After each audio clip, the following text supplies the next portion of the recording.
Hi, everyone, and welcome to this SWE Europe Inspiration session. My name is Madhupana Datta, and I'll be your host and moderator for today. So, in case my voice is sounding a bit husky, it's just because I have literally recovered from COVID last Sunday, and I'm sort of trying to regain back my energy levels and everything. And actually, just this week, my job title also got updated to be an application engineer director at Cadence Design Systems, mainly just to reflect my people management role. And while working across the telecom domain initially and later in the electronic design automation industry, I've always found it interesting to learn from the career journeys of other engineers. And I think that's why this session has fully resonated with me. Now we know that everyone's career path is unique. It's shaped by one's academic background, professional strengths, personal preferences, etc. But we often face common challenges and similar choices. And the lessons that we can learn from others can provide to be very valuable to each of us. So today I'm actually delighted to welcome my fellow speakers, Stella Dushar, Senior Global Account Manager Automotive at Wolfspeed, and Vishaka Joshi, Software Engineer at Collins Aerospace. So Hello. that we hello to learn more about our backgrounds, you can refer to the link in the chat. And as we go through the conversation, please do feel free to share your questions for us, as well as comments, experiences, ideas in the chat. After the this panel conversation, we will have a live Q&A to address your questions and remarks, and then we will move on to the breakout rooms so that you can exchange your ideas with one another. So let's get started. Now, one of the questions that I usually, try to sort of get some background from, whenever I meet others is if there was perhaps a critical moment in their career paths, and how or what did you decide to do about it? So I'll probably throw out this question, to my fellow panelists, Stella and Vishaka, in case there was any critical moment in your career path, that you encountered, or perhaps the biggest obstacle or challenge that you have faced, and how did you overcome it, or what did you decide to do about it? Vishaka, you. Maybe yeah, I can go first maybe. I did my graduation in India. Uh, I did my bachelor's degree in production engineering and started working for a startup company and then worked for a government company. But then I got married and had to shift to UK immediately. And after going to UK, coming to UK, I had to take a break for family responsibilities and later on for my kids. So there was a break in my career. And after few years, when resuming my career, it was not so easy for me. So I did numerous stints, even worked for one e-commerce client out of their office in a garage. So I was feeling stagnation and was feeling that I had hit a dead end. So I had to rethink about the whole thing. And then I started studying industry trends, took stock of my own standing, and then decided to go for a master's degree. I got myself enrolled in City University London and completed my MS in software engineering.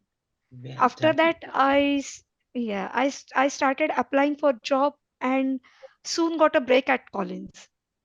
So I would say that if things are not working out for you, or if you feel being pushed to walk in a situation, then it's better to take a step back, analyze the situation, and make a strategic decision to move forward in the right direction. That's the big lesson I have learned. I would say that's a very inspiring experience to have shared. Thanks a lot, Vishaka. Stella, was there something you also probably had in mind? Yeah, I would recall a couple of critical situations in my career path, but perhaps One of it is when, for personal reasons, just before the promotion at the company, I decided to change countries. If you look at my LinkedIn, you see that I've been living in a couple of them. And basically, I decided to not take the promotion, make a horizontal move from the position I've been, however, to pursue my personal goal to change the country. And if I look back, definitely that decision perhaps was more emotional than rational from the career path. But it's good also to make learnings from it. That sometimes is important that you have perhaps a third party, a mentor, a person that is not really involved emotionally to kind of give you a feedback on that. And but it's, yeah, so that was the biggest lesson as well, that sometimes you do the moves not necessarily great in career paths, but to pursue your other dreams. That is actually also a very interesting experience, Stella. I have to say, for me, my critical moment probably came in 2011, and it's a very personal experience because that's the time we found that my sister needed a dual organ transplant, for kidney and liver. Uh, I knew that looking at the financial situation at that point of time, I had to either find, another higher paying job in India or potentially move to another sort of higher earning geography. And quite by coincidence, at that time, there was actually an opportunity within my own company in UK. And actually, a colleague of mine recommended me for that opening. And that's actually how I came to UK early in 2012. Now, unfortunately, my sister passed away in October 2012, and sort of that made me realize that, your best laid plans can amount to nothing before, I don't know what you call it, fate, destiny, whatever you may want to call it. And this did make me reevaluate what I really wanted to do. Sorry. Sorry for your loss. I know exactly. What did I want to do with my life, and not just with my career? And it was probably then that I realized that I wanted to spend more time on evaluating my life goals and the principles based on which I wanted to live probably the rest of my life by. And I definitely feel that I actually emerged much stronger out of that situation and more confident of where I wanted to be in my life.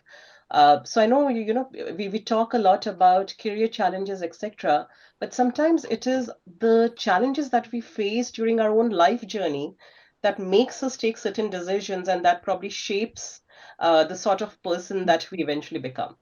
So for me, it was this sort of personal moment which sort of shed a spotlight on what did I really want out of my life, at least. And I'm And I sure. think and I think you didn't let it affect you negatively. In fact, you took it in a good direction and gave shape to your career. So that's important. Exactly, exactly. I think I started realizing that it's a lot about the shadow that you cast.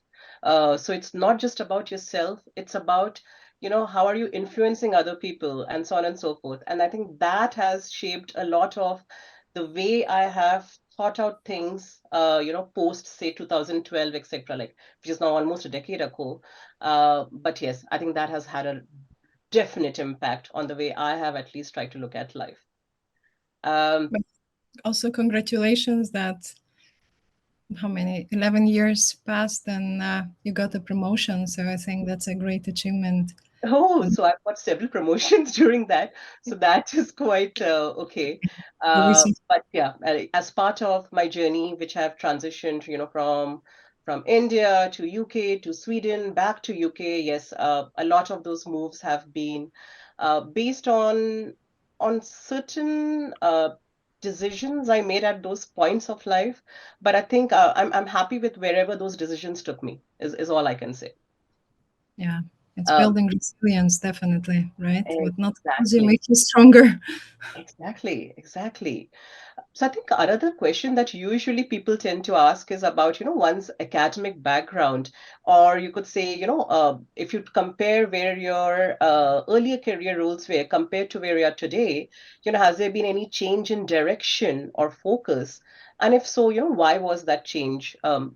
So was there something any of you wanted to, share, Stella or Vishakha? I can go first, Vishaka.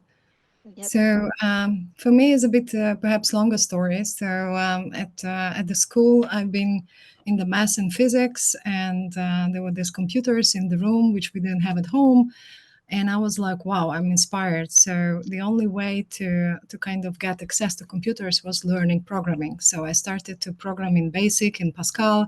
So I've been thinking, okay, I definitely go to that to STEM and math direction.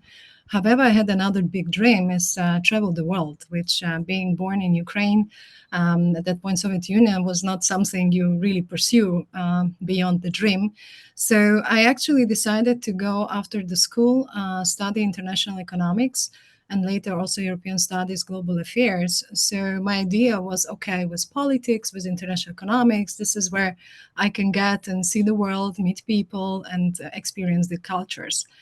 However, in 2006, by coincidence, I got into semiconductor industry, and it really changed my mind because for me it was like, okay, this is the connection between my math pass and my dream of the traveling. And since 2006, I'm pursuing now my career in sales. And basically, I just would say that sometimes you try to change and force some decision, but sometimes you need to lean in and opportunities will crystallize. Well said. That's true. Yeah, that's true. For me as well, my degree, engineering degree was quite different. I did my degree in production engineering, which is quite similar to mechanical. But then I didn't see many opportunities that time in India for female applicants. So I started working in a IT company and kept adding skills to my profile. And then after completing my MS in software engineering, it provided necessary academic foundation to my career in IT, and now it's much better for me. So my academic was quite different, and this is quite different. But I like to update my knowledge in both the fields. So I keep reading about my degree, the mechanical field as well as keep updating myself in IT. Oh, this is really good that, it shows us that your academic degree should not really, stop you from exploring opportunities across different streams and so on and so forth. I think for me, it has actually been quite great because my academic background has actually lined up quite well with my career. So my bachelor's was actually in electronics and communication, and my first job in the industry was in the telecom sector, doing hardware design, with FPGAs and PCBs and so on and so forth.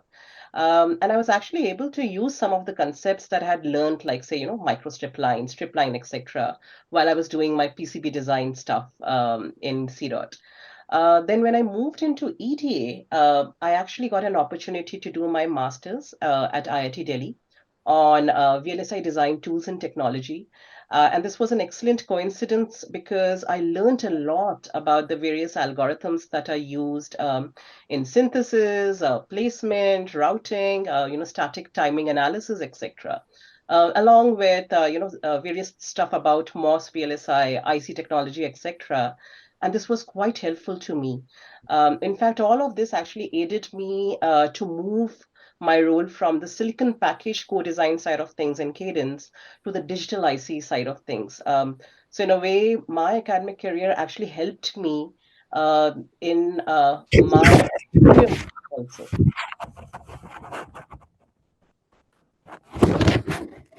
Feeling there might be a little bit of a noise in the background, but well, this is part of the conversation itself. And I guess one of the things that people usually try to also understand from others' career journeys is whether there were any mistakes that one may have made that others can avoid. So was there something Vishaka, Stella, that you think you wanted to talk about around some mistakes that you would want others to avoid? Maybe I can go first this time. Yeah, sure. Um, as I said, I had a break in my career after moving to UK, and during that break, initially I was overwhelmed that when I had to do smaller stints and I had to keep looking for new work all the time. So I had actually started doubting myself. But then, yeah, eventually I learned that I have to change the status quo, stretch myself, and take a calculated decision to move ahead. And also, when I started working again, my hobbies and interests were being neglected due to work pressure and work life balance. My life was getting quite repetitive. So, after realizing this, I stretched my schedule, squeezed some time out from my busy schedule for my hobbies. In my teens, I used to learn Kathak, which is Indian classical dance. I could not pursue it further due to various reasons. But few years ago, I decided that I should reignite my passion, and I searched for a Kathak teacher and fortunately found one in my city. So I started learning Kathak again at age of 36. And Wow. so far I have passed yes, it was not easy initially, but now it's good. So I passed four exams so far and have performed publicly, and now I'm planning to appear for my next grade in the coming year. So I would say that you should always follow your passion. uh, it adds a positive energy to your life and leads you to healthy mind. Wow, I love this. This is really great because, yes, I agree with you. We should definitely follow our passions in our life for sure. Yeah. Maybe from my side, so basically, before I became mom 6 years ago, first time, and 4 years ago, second time, I've been very much oriented on my job, on my professions, usually doing two, three roles in parallel, always being an achiever, an overachiever. And then at one point, I faced this challenge, family and work. And I remember it was a women's initiative, actually, call. And one of our senior vice president, asked like, how did you get to this point? You also have family and successful family. What's your secret? And she said, Stella, it's okay to schedule time for dinner with your kids and take only urgent stuff if it's needed. It's okay. It's accepted, and people must understand that. And for me, I mean, it's a basic thing. I know it sounds, but for me, it was like lightning. Okay, so it's really okay. Because for me, like, if anyone calls me, that was the priority. If any customer call, always priority. And that was for me like kind of change. And I would really encourage people that are on a call and facing the same, that it's okay to try at least to balance your family and work, and kind of learn also from your fellows. And here also would like to stress importance of a mentor, and also being a mentee, but also being a mentor for someone, because perhaps this kind of very basic things that you would not, you would not even discuss those things. People can say, hey, hold on, stop. What are the things are important for you? How you are managing on a daily basis? So not special day or whatever, on a daily basis, and kind of give you more light to your own problems, and you can see them from other side. And also being a mentor for someone is also recognizing in that person your own mistakes and what you would give yourself an advice. So that's I find very important, especially we are all facing mistakes, we are all facing different challenges, to also have this third party mentor and mentee in order to pursue your actually challenges better. Good point, Stella. Like you do need to have those correct mentors at the correct stages of your career who can help you, understand or reevaluate what you should be doing with your career.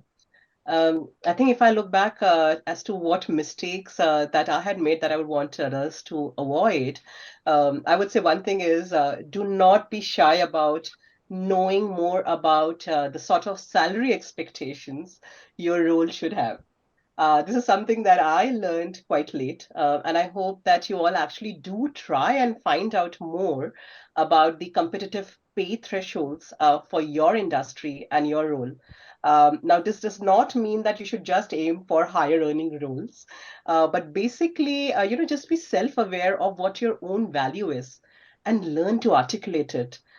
For me, once I became more aware of it, it did help me to get a healthy pay rise. So that's the reason why that is one thing that I would definitely advise that, do not be too much shy about your salary expectations, for sure. Thank you for Uh, sharing.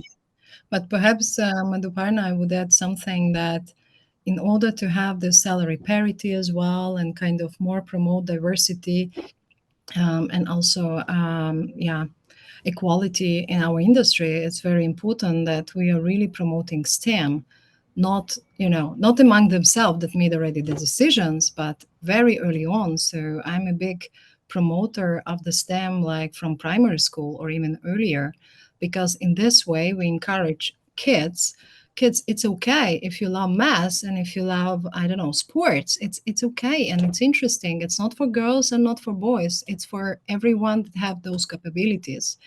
And I think this kind of things can really change on the long run the industry, and also kind of help women's in engineer to be and to get an opportunities equal to men, and get also equal pay. Because if you are selected based on your skills, based on your experience, based on what you're bringing to the table, I think that's completely different when somebody would kind of be biased and, oh, you're a woman, you might get 2 3 kids, oh my goodness, I will invest in you, I will lose time. So I think this kind of things we can really try help to eliminate if we really implement early on uh, the fact to our kids. Absolutely. In fact, that actually aligns in very well to, one of the other questions that usually people want to understand. Like, what are the top tips that you would give to your own younger self?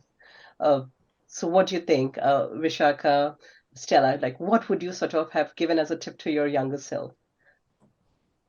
Um, I would say that not as tips, but rather lessons that I've learned. That, as I just said before, you should challenge the status quo with right data and keep moving ahead.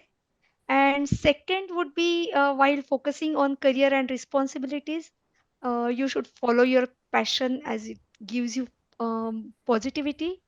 And third would be, if you want your organization in general and supervisors in particular to understand your problems and support you in either your professional goals or in balancing between your work and family, it is important to be vocal and transparent about it.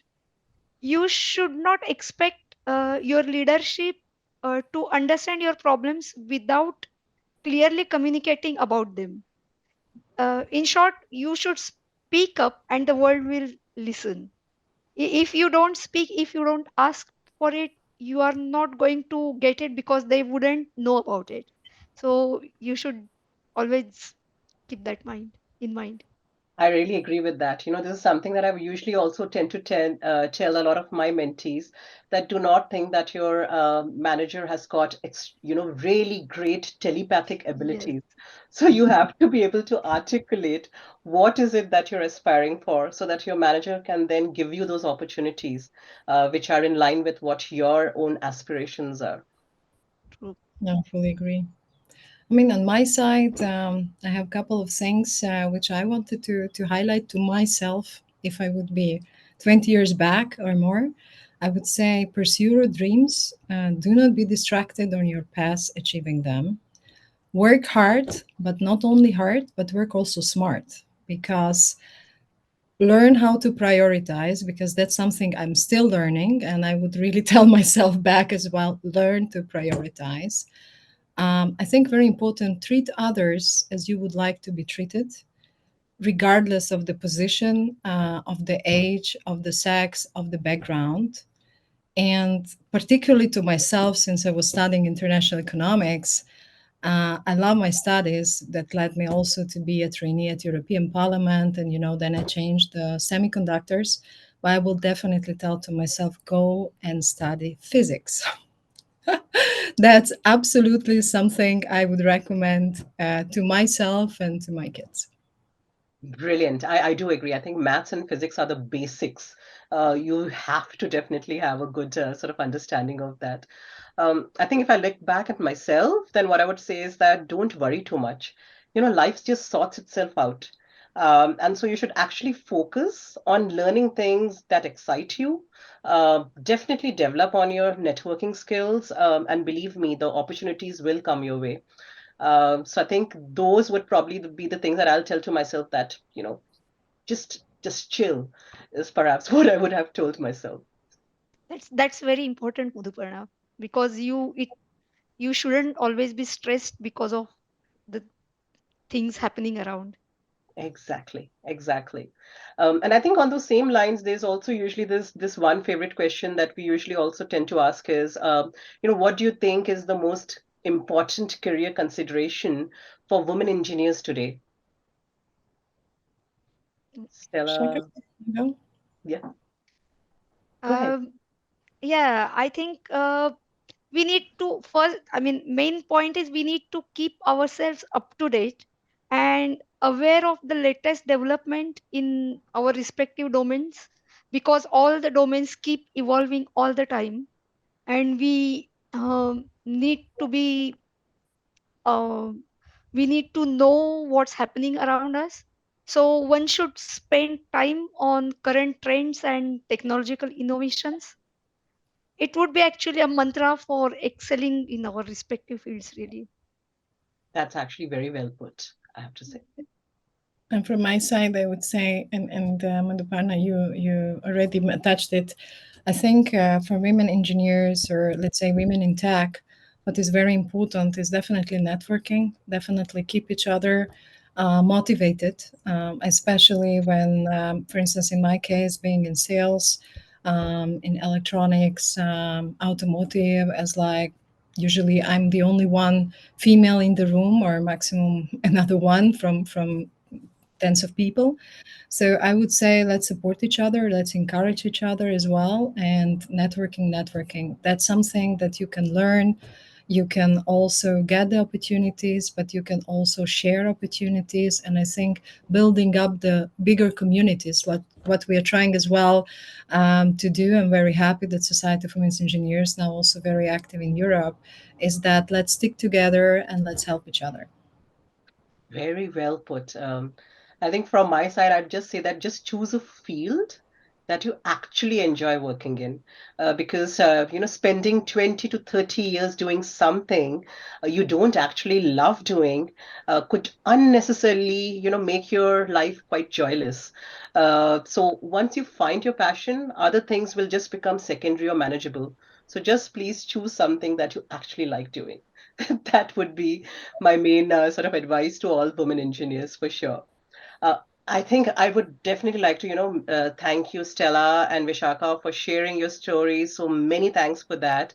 I see that we have received some questions in the chat, and let's try and start addressing those now. So some of the questions I will just go up and see. Ah, So one of the questions that I can see that has been posed is that I have found that more has been decided based on the people around me than my skills. If people are not supportive and negative, you really can't continue. But I guess there's no question around it. But is there some comments that, Vishaka or Stella, you wanted to talk about, how do you find the supportive environment around you, and how do you counter if you are getting a lot of negative energy or vibes? I would say that first thing is you should first try to analyze the situation, have your own thinking about it, and then if you find that it's really rational to speak up about it, then maybe it's good idea to communicate to others about what you think. That usually helps. I have experienced similar situation before, but never one good thing would be never overreact. First thing with calm mind, and then you usually find some solution around. It's never it's not usually very extreme situation in professional environment, so usually you tend to find some solutions. That's actually Maybe I just would add a very short comment as we have many questions, so I don't want to take up time. I think the magic is always happening out of comfort zone.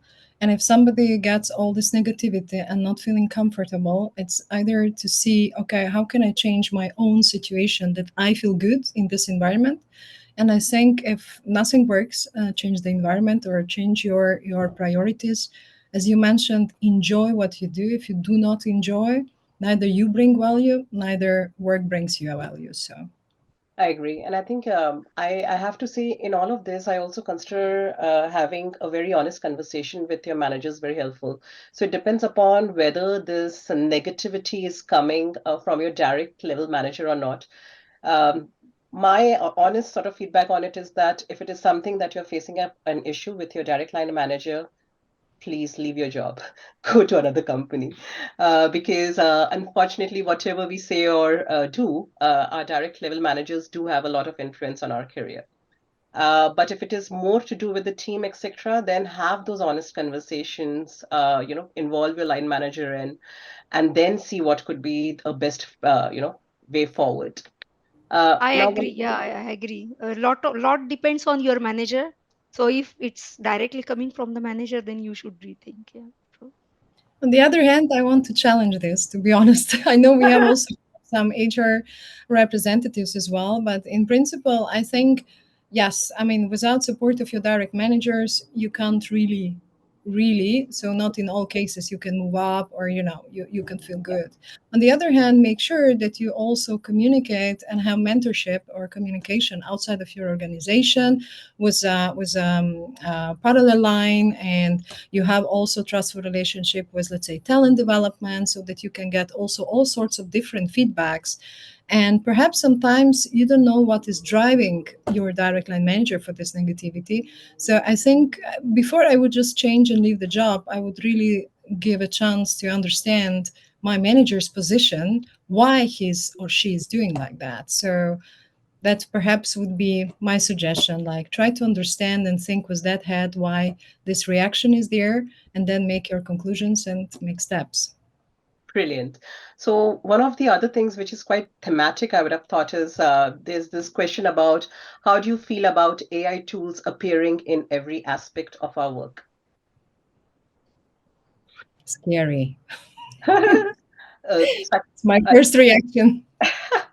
So I think from my side, at least, I find it actually quite encouraging. The reason being, well, given the fact that my field is electronic design automation, I can see the benefits that AI can bring to help with the productivity of certain tasks.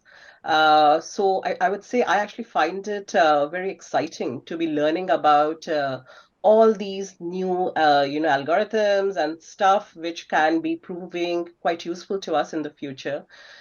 I think with trends like, say, the generative AI stuff that we are seeing in the form of, Chat GPT becomes the most famous sort of example for it. But there are other sort of chatbots also around which are catching up. I think it is really interesting sort of trends to see what happens in the future. But this also actually resonates with what Vishaka was mentioning, right? She was talking about the fact that we should keep ourselves, up to trend with what is actually happening around us and look at those technologies. So instead of getting scared of them, I would say embrace it. Try to learn more about it. Try to look for the opportunities that this can bring, for you. So that is at least what my sort of, at least, feedback would be on it. I Yeah, this agree, because if you embrace it or not, it's coming. You can't stop it. So it's better to be part of it, and it's quite actually interesting, especially if your company is supporting you in learning AI. My company has started many initiatives to help learning AI, and that's very interesting. I try to be part of that, and I am thankful to my company that they are giving opportunities to everyone to learn about it. Absolutely. I mean, don't get me wrong. My comment's scary. The first thing I see, like somebody's controlling my mind and controlling me. So, but it was just like a superstition stuff, like scary. But I definitely see a big advantage, especially if we think about IoT for industry 4.0, right? All the automation. If you think about where we were was in semiconductor industries was 150 millimeter, 200 and 300. I mean, if you look at all this automation, the process. I recently read a book, The Chip War. I don't know if you're familiar, but there you can see how big progress, let's say, companies like TSMC and others did in a processing of information, right? So, I mean, millions of transistors are in a super tiny a chip that you can't really or you can barely see. So absolutely, AI is something that helps us to make a progress in technologies. So I definitely want to, thank Sarah for raising a very valid and thematic question. There's another question I see from Andra about, how much would you say having an ally to help you along with your career progression matters? And what do you do in the absence of one when you love your job, but you don't only, you don't only, you don't have that ally and many of opposite instead. So this is very cognizant with, a previous question that we discussed. But I really like that the main question, which is around what's the importance of having an ally. No, absolutely.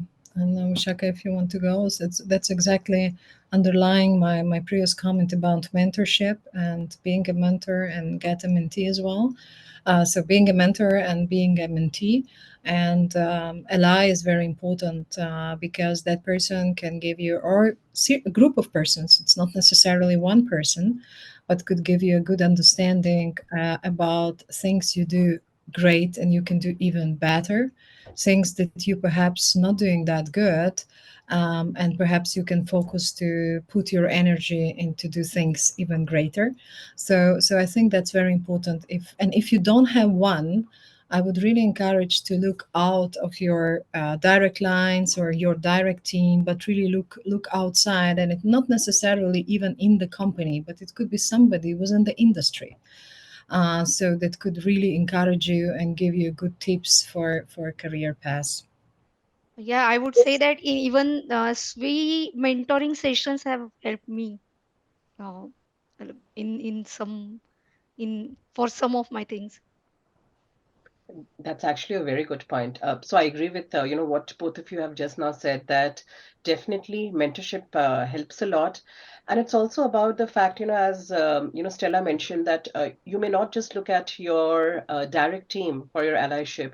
You could also look in parallel sort of lines in your organization to find those allies, because sometimes what you really need is to be able to articulate what is the actual issue and have some form of a sounding board which sort of asks you some interesting questions which makes you reevaluate or perhaps rethink what could be done around a situation. So sometimes it's about finding people in the same company. It could be, as Stella mentioned, in the same industry.